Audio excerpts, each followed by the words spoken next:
Hello everyone, and welcome back to the channel where we explore the universe's greatest mysteries. Today, we're diving deep into a topic that has captivated humanity for decades: UFOs, or as they are now officially termed, unidentified anomalous phenomena, UAPs. We're not just talking about grainy photos or blurry videos. We are going to examine what many consider to be the strongest, most compelling evidence ever recorded. Let's start with what is arguably the most famous piece of modern UFO evidence, the 2004 Nimitz incident. Picture this. The USS Nimitz Carrier Strike Group, one of the most advanced naval fleets on the planet, is conducting training exercises off the coast of Southern California.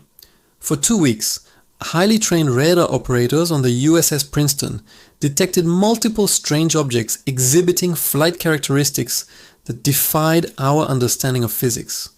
These objects would appear out of nowhere at 80,000 feet, plummet to just above the ocean surface in less than a second, hover, and then shoot back up into the sky at incredible speeds. The climax of this encounter came when Commander David Fravor and his wingman, Lieutenant Commander Alex Dietrich, were sent to intercept one of these objects. What they saw was a smooth, white, tic-tac shaped craft about 40 feet long, with no wings, no propellers, and no visible propulsion system. It was maneuvering erratically over a disturbance in the water. As Fravor descended to get a closer look, the object mirrored his movement, then accelerated at a speed he described as like a bullet, disappearing in an instant. Seconds later, the USS Princeton reacquired the object on radar, 60 miles away.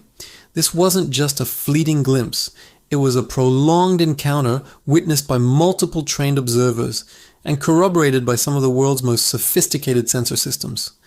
The official release of the FLIR camera footage from this event by the Pentagon in 2017 sent shockwaves around the world.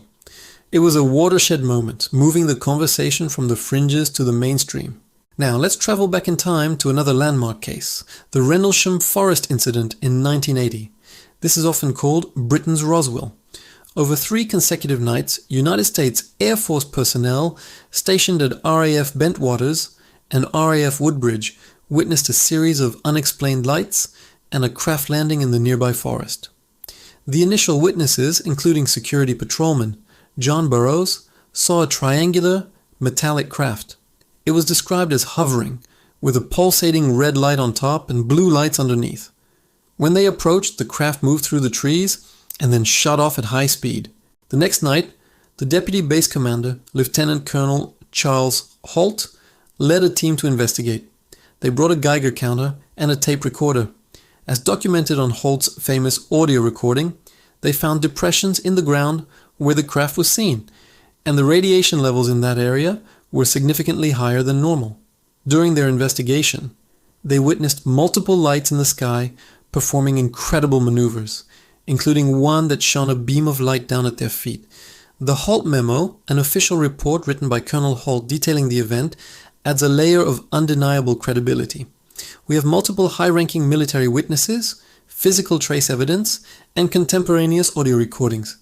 It's hard to dismiss this as just a lighthouse or a prank. Fast forward to another case that involves multiple witnesses and radar confirmation, the 2006 O'Hare International Airport sighting.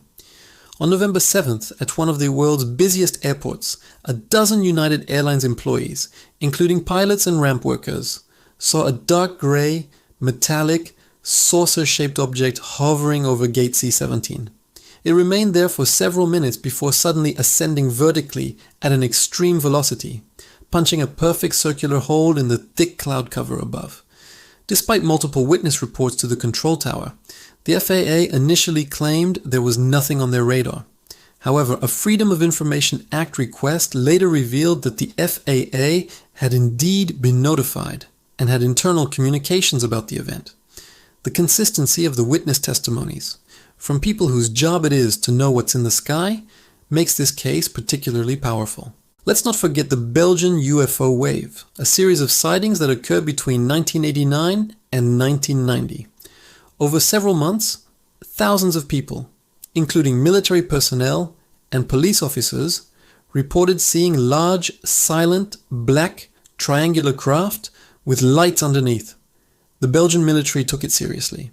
They scrambled F-16 fighter jets on multiple occasions to intercept these objects.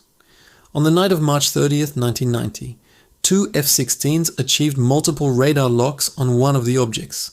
The target's movements were astonishing. It changed altitude and speed so rapidly that no known aircraft could have survived the G-forces. The pilots could not get a visual lock, but their radar data was undeniable. The Belgian Air Force, in an unprecedented move of transparency, held a press conference and shared their findings, admitting they had no explanation for what their pilots and radar had tracked. Another compelling category of evidence comes from astronauts. People like Gordon Cooper, one of the original Mercury 7 astronauts, have been very vocal. Cooper testified before the United Nations, stating that he had witnessed UFOs during his time as a pilot in the 1950s and believed that extraterrestrial craft and their crews were visiting our planet. Edgar Mitchell, the sixth man to walk on the moon, also spoke openly about his belief that we are not alone and that governments have been covering up the truth for decades. These aren't just casual observers. They are highly credible individuals who have been to the final frontier. Their testimonies add a significant weight to the body of evidence. And now we come to the present day.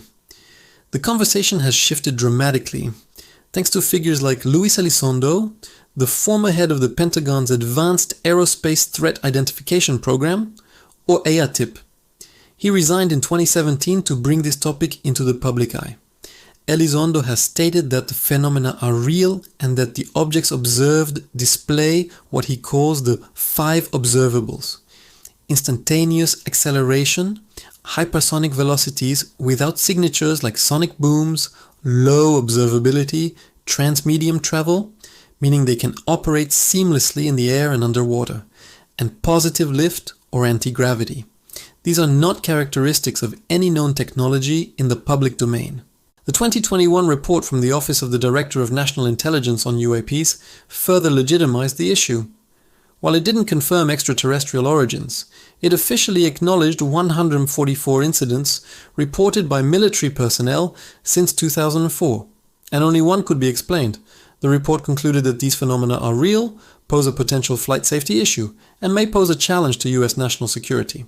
So, when we put it all together, the Nimitz encounter with its multi-sensor data, the Rendlesham Forest incident with its physical traces and high-ranking witnesses, the O'Hare sighting by aviation professionals, the Belgian military's radar locks, and the testimony from astronauts and high-level government insiders, the picture becomes clearer.